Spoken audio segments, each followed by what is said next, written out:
Bonjour et bienvenue par ici. Je suis Sandy, coach de vie, passionnée par le monde de notre mental, de nos pensées, de nos émotions, mais aussi du bien-être en général. Je te propose ici des pistes, des conseils, des réflexions pour t'aider à mieux te comprendre, à mieux te connaître, à gagner en clarté dans ta vie et à atteindre tes objectifs. Si tu veux travailler avec moi, retrouve tous mes accompagnements sur mon site internet www.paroledecor.fr. À très vite et bonne écoute. Pourquoi tu ne te prends pas en main? Pourquoi tu as conscience que certaines de tes pensées, attitudes, habitudes, etc. sont problématiques dans ta vie, mais pour autant, tu ne fais rien? Pourquoi est-ce que tu résistes à certains changements? Et pourquoi est-ce que passer à l'action pour toi peut être difficile dans l'idée de te prendre en main? Salut à tous, j'espère que vous allez bien. Je vous retrouve aujourd'hui avec une nouvelle vidéo dans laquelle j'ai envie de vous parler d'un sujet que je trouve très intéressant. Simplement parce que je vois énormément de personnes avoir conscience qu'il y a des choses qu'elles aimeraient résoudre, qu'il y a des choses qu'elles aimeraient travailler, des thèmes sur lesquels elles aimeraient avancer, s'apaiser, etc. Mais qui pour autant ne font rien. Ne passent pas à l'action et ne se donnent pas les moyens d'obtenir ce qu'elles voudraient obtenir et de changer ce qu'elles aimeraient changer. Je trouve ça extrêmement important à aborder et extrêmement important à comprendre parce que ça met en lumière beaucoup de mécanismes du mental, de l'esprit humain qu'on n'a pas forcément envie de voir comme d'habitude mais qui pour autant sont très importants à comprendre si vous souhaitez vous donner la chance d'avancer et d'évoluer. Il peut y avoir plusieurs raisons pour lesquelles vous faites résistance au changement, pour lesquelles vous ne vous permettez pas finalement de vous donner les moyens de changer. Je vais vous en citer quelques-unes qui sont à mon sens les principales. Pour commencer, il peut y avoir le fait que vous ne savez pas par où commencer. Vous ne savez pas par où commencer, vous avez peut-être essayé de regarder des posts sur Instagram, d'écouter des podcasts, de lire des livres, etc. Mais ça vous paraît quand même flou, ça vous paraît compliqué, vous savez pas trop vraiment ce qui serait efficace pour vous ou pas, vous avez peut-être un peu l'impression de vous noyer dans toutes les informations qu'on peut trouver dans la sphère d'internet aujourd'hui, et au final, vous avez peut-être l'impression que malgré ce que vous faites un petit peu à droite à gauche, ça reste flou, ça reste pas concret pour vous, et vous ne savez pas vraiment par où commencer pour vous à titre personnel. Parce que oui, sur internet, sur Instagram, sur tout ce que vous voulez, on trouve énormément de conseils qui sont très bons, d'autres qui le sont moins, mais aussi énormément de conseils qui sont très bons. Pour autant, ils ne sont pas forcément adaptés à vous, détaillés pour vous et concrets dans votre cas précis. Du coup, vous pouvez vous sentir un peu paumé et ne pas savoir trop par où commencer. La meilleure option, à mon sens, vous vous en doutez, je pense que vous vous doutez de ma réponse, sera de vous faire accompagner. Tout simplement parce que vous faire accompagner, que ce soit par un coach, un thérapeute, un psychologue, un hypnothérapeute ou que sais-je, dans un accompagnement, vous aurez, comme son nom l'indique, un accompagnement individuel, un accompagnement personnalisé, un accompagnement ciblé à vous, à votre histoire, à vos besoins, à vos blocages à vous. Donc la première des choses, c'est vous faire accompagner. Si vous ne savez pas par où commencer, faites-vous aider. Il y a des gens qui sont là pour ça, dont c'est le métier et qui le feront avec grand plaisir. Une autre possibilité est que vous êtes trop attaché à ce que vous croyez être votre identité. L'identité, c'est un très vaste sujet, je l'aborde beaucoup en coaching. Il ne me semble pas vous avoir déjà fait de contenu vidéo à ce sujet, mais en coaching j'en parle beaucoup. Parce que c'est très important, finalement on construit notre vie et on drive nos actions à travers notre identité et ce qu'on croit être notre identité. On s'y attache énormément, c'est normal, ça nous rassure, ça nous sécurise, on est habitué à ça et on a l'impression que ça fixe des petites limites qui nous protègent tout bien au chaud comme ça. L'identité pour autant, elle n'est pas gravée dans la roche, on se l'est construite par énormément de process, souvent pendant l'enfance, que ce soit des expériences, des choses qu'on a comprises ou qu'on a cru comprendre, qu'on a vues ou qu'on a cru voir, des choses qu'on nous a apprises, inculquées, donc l'éducation, la culture, etc., d'éventuels traumas. Bref, on va se construire toute une bulle, tout un monde mental autour de nous-mêmes et on va définir ça comme notre identité, comme étant nous. Moi je suis ci, moi je suis ça, moi je suis comme ci, comme ça, cette personne-là, etc. Ça a un rôle, évidemment, ça a un rôle au niveau de notre mental, c'est important, on croit que ça nous protège, que ça nous définit, que ça nous sécurise, que ça nous rassure, etc. Donc c'est pas là pour rien, mais ça peut être aussi très limitant. Parfois, on s'accroche à ce qu'on croit être notre identité, tellement fort qu'en fait on s'enferme dedans et on ne voit pas les autres possibilités. On ne voit pas ce qu'il est possible de faire autrement. On finit par se définir des traits de caractère, etc. Par exemple, moi je suis fière, moi je suis quelqu'un, je suis une vraie éponge, je prends tout sur moi j'ai le cœur sur la main, moi ci, moi ça, moi ça. On se définit comme ça tout un petit monde et à force de se le répéter, d'y croire et d'y croire et d'y croire et d'y croire, eh bien ça devient très difficile d'en sortir. Parce que simplement, on peut ne pas savoir qui on sera si jamais on en sort, si jamais on enlève cette étiquette, si jamais on n'est plus cette personne, plus ce trait de caractère, etc. Tout ça, ça peut tout à fait évoluer et c'est très important de le faire évoluer quand on a envie soi-même d'évoluer, de remettre les choses en question, de remettre les choses en perspective. Mais ça peut être un vrai frein au fait de se prendre en main si vous êtes trop attaché à ce que vous croyez être votre identité. Si vous vous accrochez à cette image, on va dire, comme une moule à son rocher, eh bien vous aurez du mal à lâcher et à vous dire que vous pouvez peut-être être autre chose, que vous pouvez vivre autre chose, que vous pouvez incarner autre chose. Donc il est possible que vous fassiez, même inconsciemment, résistance au changement parce que vous êtes trop accroché à ce que vous croyez être votre identité. La troisième chose que j'ai envie d'aborder, c'est la peur du jugement des autres. Toujours le jugement des autres, ça revient aussi énormément, ça ramène à l'image de soi, ça ramène à l'image qu'on a envie de donner de soi. Mais ça peut être un réel frein au changement. Que ce soit changement d'habitude de vie, que ce soit changement au niveau du mindset, que ce soit changement de boulot, vous pouvez avoir peur de quitter votre CDI pour ouvrir votre boîte parce que vous allez avoir des remarques de vos parents, de vos collègues de boulot, etc. Ça a été mon cas quand j'ai démissionné d'un CDI, j'ai certaines personnes de mon entreprise qui m'ont dit mais tu te rends compte un CDI, mais quand même, etc. Il y a eu des remarques parce qu'en fait les gens projettent leurs propres peurs, leurs propres filtres et leur propre réalité sur vous. J'ai l'exemple d'un ami qui souhaitait arrêter de manger de la viande pour des causes éthiques, pour des histoires de conviction, mais qui n'y est pas parvenu parce que le midi il mangeait avec ses collègues de boulot et qu'il avait peur de se prendre des remarques dans un milieu masculin, etc., un petit peu taquin comme ça. Il avait peur de se prendre des remarques et il n'a pas su assumer ça et du coup il ne l'a pas fait. Donc on peut tout à fait avoir peur de changer parce qu'on a peur de se faire juger. Mais je vais vous dire une bonne chose et je vais pas rester tourner autour du pot, vous serez jugé. Que vous le fassiez, que vous ne le fassiez pas, vous serez jugé.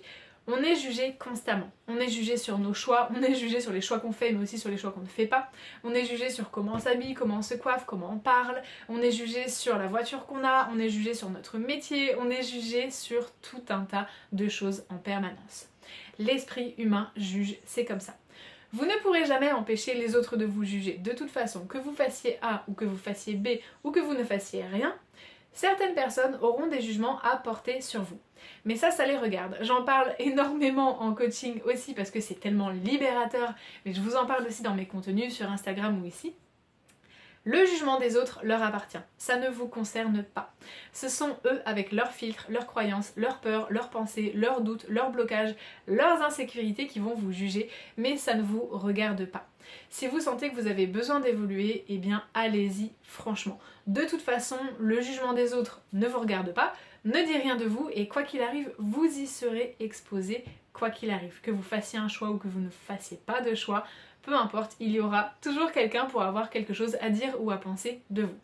Donc autant ne pas se censurer, autant y aller, se faire du bien et tracer son chemin tout simplement avec son cœur et pour le mieux pour soi, pour sa vie et pour ses proches. Une autre chose aussi, c'est que vous considérez peut-être comme légitime toutes vos croyances et toutes vos attitudes.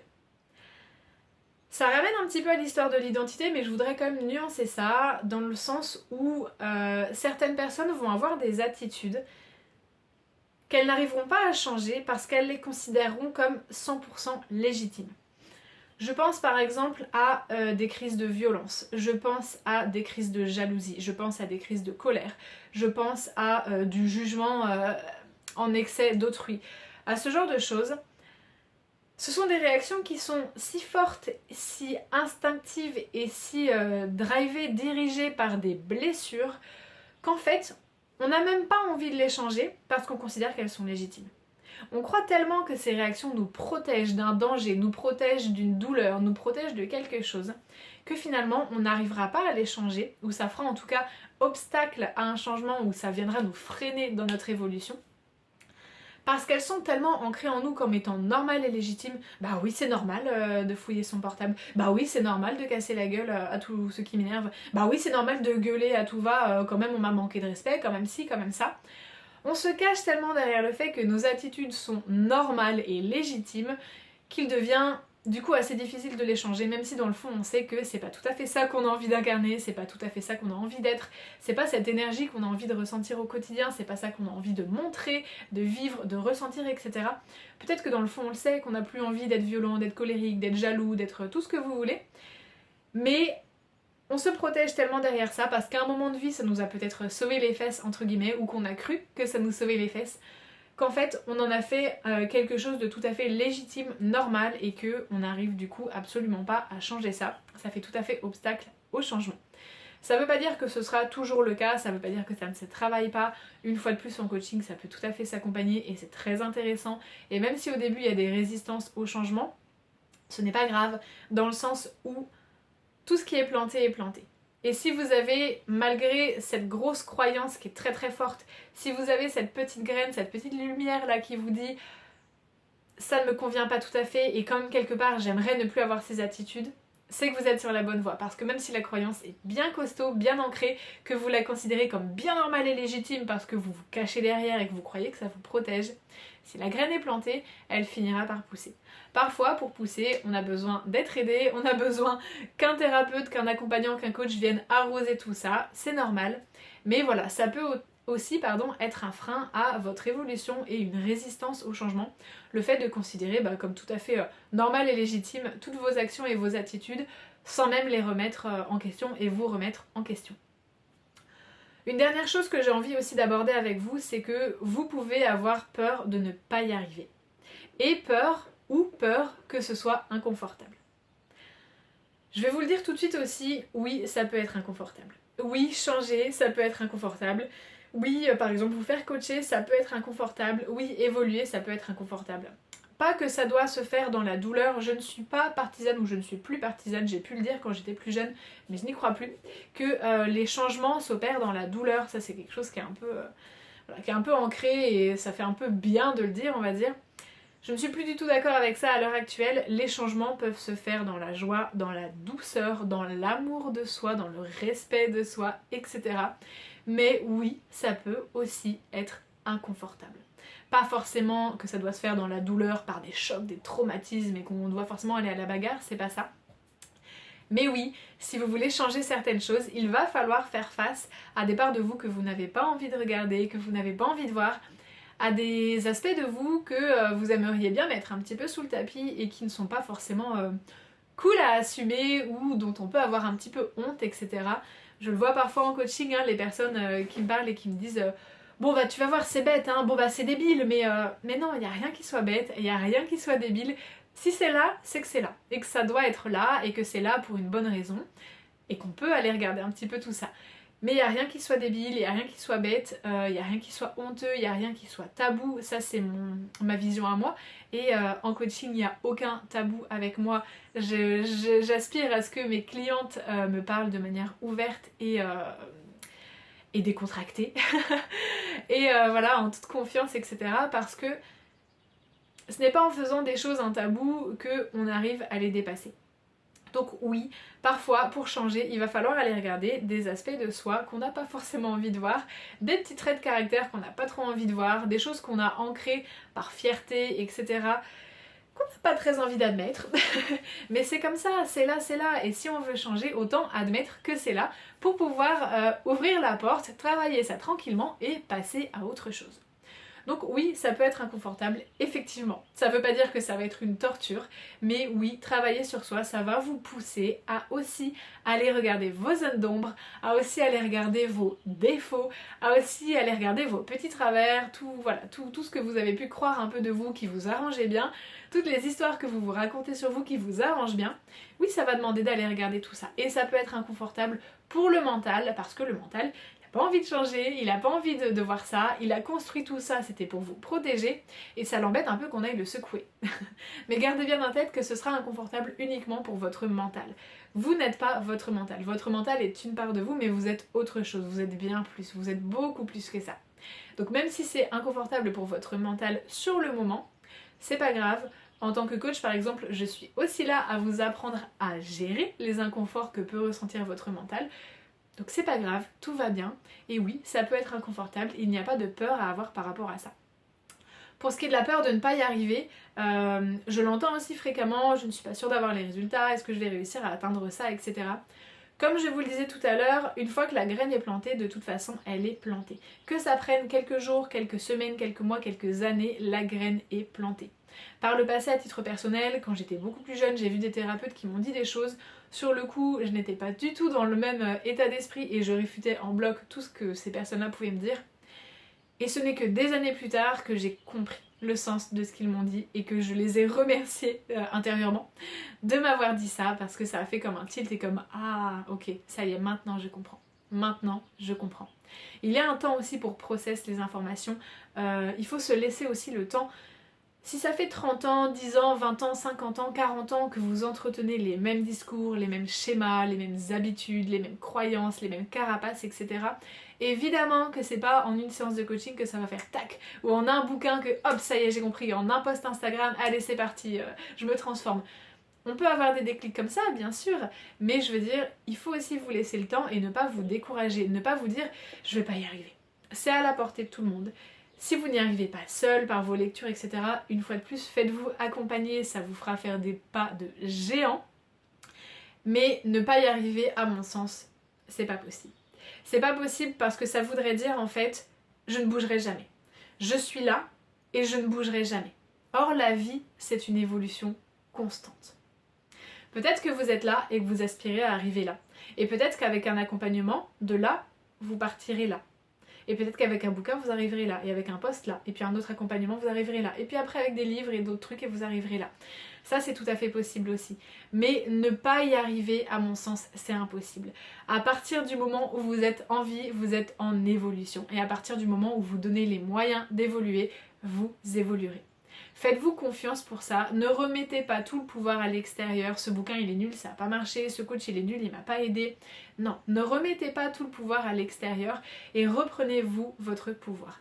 Vous en êtes capable et une fois de plus, à partir du moment où vous êtes en vie, vous êtes en évolution constante. Donc faites-vous confiance, donnez-vous les moyens et balayez un petit peu ces peurs et ces doutes de ne pas y arriver, etc.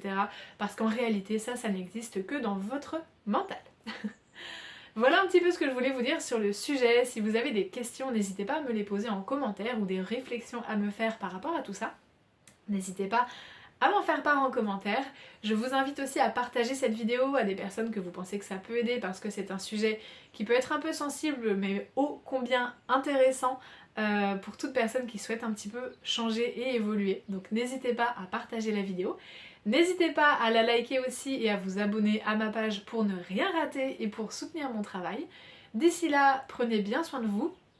Très bonne journée, ciao!